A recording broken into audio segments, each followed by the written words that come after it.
Ngayon mismo, ang pumasok sa utak ko, doon lang po ako. Hi mga kapatid, this is Mark Ian. I am your host ng Kapatid Connect, and here are my Fast Five.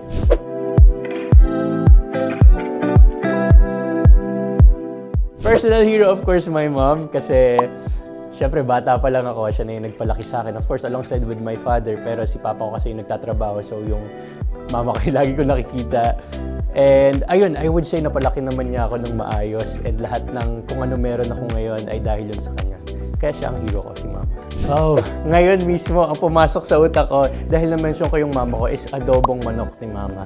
Kasi ayun ang pinaka-favorite kong pagkain sa lahat. Adobong manok ni mama.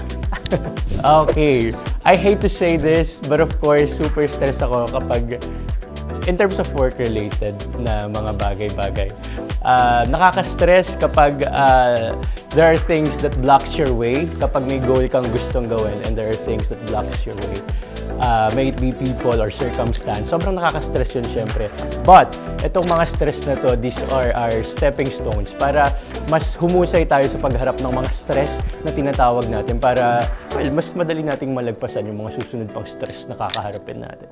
Kapag walang shoot, makikita nyo ako syempre sa office ko, sa barangay namin. But of course, aside from that, makikita nyo ako sa TikTok, sa Instagram, sa Facebook. Nagla-live ako doon, pwede nyo akong makita doon.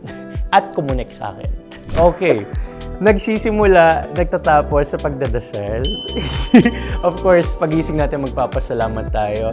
At syempre, sisimulan ko yun ng maghihilamos na ako after that. Syempre, para fresh tayo sa umaga. At matatapos tayo ng maghihilamos din. At para fresh ang pagtulog and magpe-pray syempre. Para magpasalamat sa mga araw na ito. Hi guys, this is Mark Ian. I'm inviting you to watch Kapatid Connect. Dito lang yan sa TV5 YouTube channel.